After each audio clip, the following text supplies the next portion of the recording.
ஒவ்வொரு ஞாயிற்றுக்கிழமைக்கு முந்தின நாள் இரவு சனிக்கிழமை ஆனால் போதும், மறுநாள் ஞாயிற்றுக்கிழமை காலை வேளையிலே தேவனை ஆராதிக்க ஆலயத்திற்கு செல்ல வேண்டுமே என்று சொல்லி என்னுடைய ஆடைகளை எல்லாம் தயார் நிலையில் எடுத்து வைத்துக் கொள்வேன். காலை எழுந்தவுடன் மனமடம் என்று குளித்து போட்டு கொண்டு ஆலயத்திற்கு செல்வதற்கு ஆயத்தமாக முந்தின நாள் இரவே அல்லது மாலை வேளையே அதை செய்து முடித்திருப்பேன்.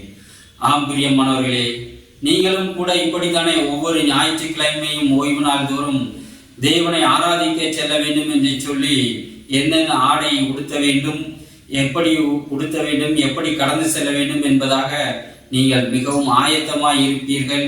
ஆகவேதான் குறித்த நேரத்திற்கு ஒவ்வொரு ஓய்வு நாள் தோறும் தவறாமல் மிக அழகாக நேர்த்தியாக ஆடை அணிந்து பரலோகத்தின் தேவனை ராஜாதி ராஜாவை நீங்கள் ஆராதிக்க வருகிறீர்கள் என்று என்னால் உறுதியாக கூற முடியும். அது மிகவும் அருமையானது. ஆம், ராஜாதி ராஜா தேவாதி தேவனை நாம் பார்க்க போகும் பொழுது நம்மிடத்தில் இருப்பதிலேயே ஒரு மிக சிறந்த ஆடைகளையும் அணிகலன்களையும் போட்டுக்கொண்டு குடும்பமாகவோ தனியாகவோ நாம் தேவனை ஆராதிக்க செல்வதை பார்க்கும் பொழுது தேவனுக்கு மிகவும் மகிழ்ச்சியாக இருக்கிறது. என் பிள்ளைகள் என்னை பார்க்க வரும் பொழுது எவ்வளவு அழகாக எனக்காண்டி விசேஷமாக ஆயத்தமாகி ஆடைகள் எல்லாம் அணிந்து வேதத்தை தூக்கி கொண்டு குடும்பமாக புறப்பட்டு காலை வேளையிலே என்னை தேடி வருகிறார்கள் என்று சொல்லி அவருடைய இருதயம் கூட மிகவும் நம்மை குறித்து மகிழ்ச்சி அடையும்.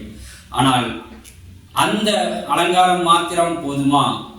தேவன் நம்மிடத்தில் இன்னும் எதிர்பார்க்கிற இன்னொரு முக்கியமான அலங்காரமும் இருக்கிறது. ஆம் பிரியமானவர்களே, அதை குறித்து தான் வேதத்திலே நாம் ஒரு சில வசனங்களிலே நாம் பார்க்க போகிறோம். முதலாவது 1 நாளாகமம் 16வது அதிகாரம் 29ஆம் வசனத்திலே அது இப்படியாக கூறுகிறது: கர்த்தருக்கு அவருடைய நாமத்திற்குரிய மகிமையை செலுத்தி காணிக்கைகளை கொண்டு வந்து அவருடைய சந்நிதியில் பிரவேசியுங்கள், பரிசுத்த அலங்காரத்துடனே கர்த்தரை தொழுது கொள்ளுங்கள். வேதம் கூறுகிறது என்ன அலங்காரம் நமக்கு தேவைப்படுகிறது என்று சொன்னால், பரிசுத்த அலங்காரத்துடனே கர்த்தரை தொழுது கொள்ளுங்கள். நாம் இந்த பரிசுத்தையும் நாம் நம்மளை ஆயத்தப்படுத்த வேண்டியதாக இருக்கிறது. தேவனை தொழுது கொள்வதற்கு தேவன் எனக்கு இப்படிப்பட்ட உடையை உடுத்திவா என்று தேவன் சொல்லவில்லை. ஆனால் பரிசுத்த அலங்காரத்தோட நீ வா என்று வேதம் நமக்கு கூறுவதை நாம் பார்க்கிறோம். அது மாத்திரமல்ல, இன்னும் ஒரு சில வசனங்களிலும் இதே போன்று தேவன் கூறுவதை நாம் தொடர்ந்து பார்க்க போகிறோம். சங்கீதம் 29:2ஆம் வசனம் இப்படியாக கூறுகிறது: கர்த்தருடைய நாமத்திற்குரிய மகிமையை அவருக்கு செலுத்துங்கள், பரிசுத்த அலங்காரத்துடனே கர்த்தரை தொழுது கொள்ளுங்கள் என்பதாக.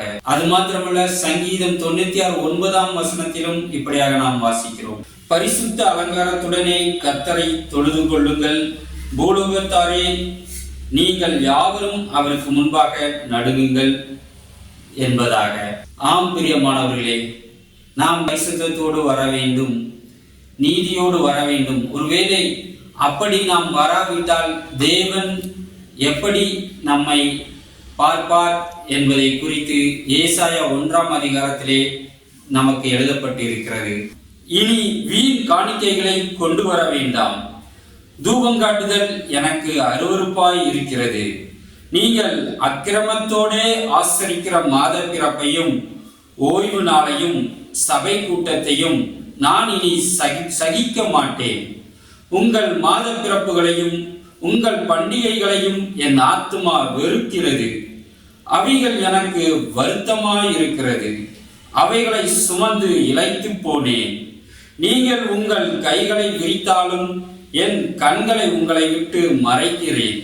நீங்கள் மிகுதியாய் ஜெபம் பண்ணினாலும் கேளே. உங்கள் கைகள் இரத்தத்தினால் நிறைந்திருக்கிறது. உங்களை கழுவி சுத்திகரியுங்கள். உங்கள் கிரியைகளின் பொல்லாப்பை என் கண்களுக்கு மறைவாக அகற்றிவிட்டு தீமை செய்தலை விட்டு ஓயுங்கள். நன்மை செய்ய படியுங்கள், நியாயத்தை தேடுங்கள்.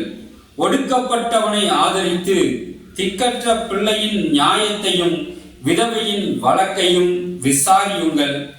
வழக்காடுவோம் வாருங்கள் என்று கர்த்தர் சொல்லுகிறார்.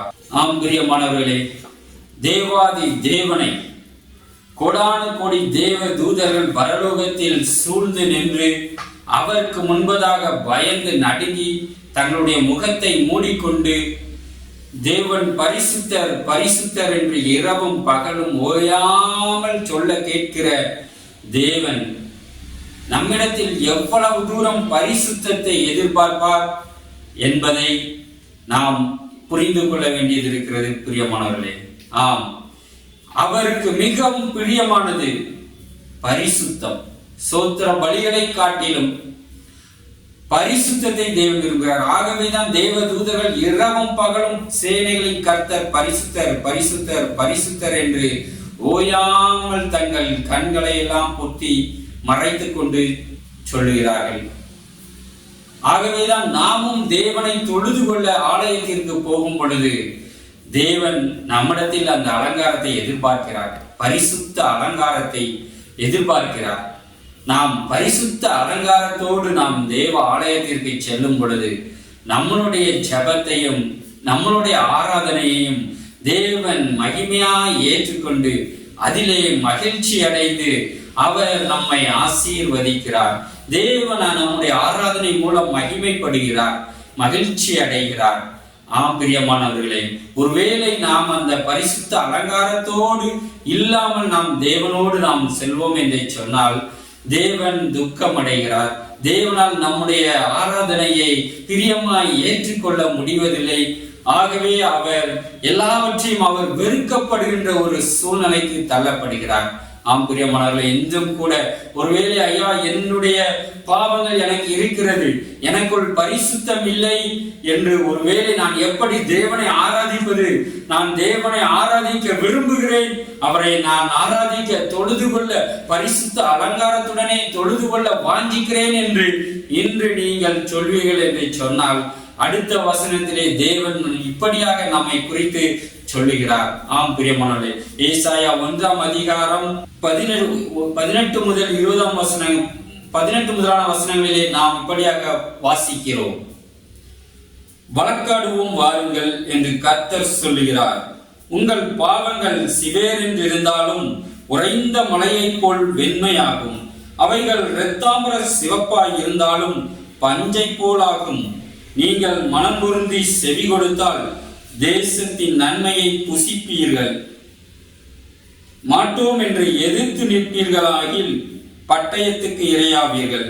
கர்த்தரின் வாய் இதை சொல்லிற்று என்பதாக நாம் பார்க்கிறோம். ஆம் பிரியமானவர்களே, தேவனிடத்தில் நாம் செல்ல போகிறோம். நம்முடைய அநீதி அக்கிரமத்தை நாம் தேவனுடைய சமூகத்திலே அவருடைய செவிகளிலே கொட்ட போகிறோம். அப்பொழுது தேவன் சொல்கிறார், உன்னுடைய பாவம் செக்க செவேர் என்று இருந்தாலும் உறைந்த மலையை போல, மலை என்பது மிக மிக தூய்மையான நீருக்கு ஒப்பிடப்படுகிறது. அந்த மலை உறைந்தால் எவ்வளவு வெண்மையாய் இருக்குமோ அப்படிப்பட்ட வெண்மையாய் தேவன் நம்மளுடைய பாவம் நிறைந்த அந்த வாழ்க்கையை, ஆத்மாவை, சரீரத்தை தேவன் பரிசுத்தம் உள்ளதாய் தேவன் மாற்றி விடுவாராம். ஆம் பிரியமானவர்கள், இந்த பூமியிலே அவர் ஒருவரால் தான் அதை செய்ய முடியும். ஆகவேதான் நாம் பாவத்தோடு ஒருவேளை இருப்போம் என்று சொன்னாலும் நாம் தைரியத்தோடு, தேவனே எனக்கு இந்த பாவம் விருப்பமில்லை, பரிசுத்தத்தோடு உம்மை தொழுது கொள்ள ஆராதிக்க நான் விரும்புகிறேன், உம்மிடத்தில் நான் வருகிறேன், என்னை ஏற்றுக்கொள்ளும் என்று சொல்லி நாம் அறிக்கையிடும் பொழுது தேவன் நம்மை பரிசுத்தமாய் மாற்ற, அந்த பரிசுத்த அலங்காரத்தை நமக்கு கொடுப்பதற்கு மிகவும் வாஞ்சையுள்ளவராய் இருக்கிறார். அவைகள் இரத்தாம்பர சிவப்பாய் இருந்தாலும் பஞ்சை போல வெண்மையாகும் என்று சொல்லி. ஆம் பிரியமானவர்களே, தேவன் அப்படிதான் நம்மளை பரிசுத்தமாக்கி நம்மை அவரை ஆராதிக்கும் ஒரு தகுதியை நமக்கு கொடுக்கிறார். இன்று முதல் நீங்கள் இந்த தேவனை சென்று உங்கள் பாவங்களை போக்கி பரிசுத்தமாகி தேவன் விரும்புகிற, எதிர்பார்க்கிற அந்த பரிசுத்த அலங்காரத்தோடு தேவனை இனி ஆராதிக்க ஆலயத்திற்குள் வாருங்கள். தேவன் நாமம் மகிமைப்படுவதாக உங்கள் மூலமாக. ஆமென். அன்பு இல்லாத உலகில் அன்பை தேடி அலைந்தேன். அன்பு இல்லாத மனிதரின் அன்பை தேடி வந்தார் இயேசு. அன்பை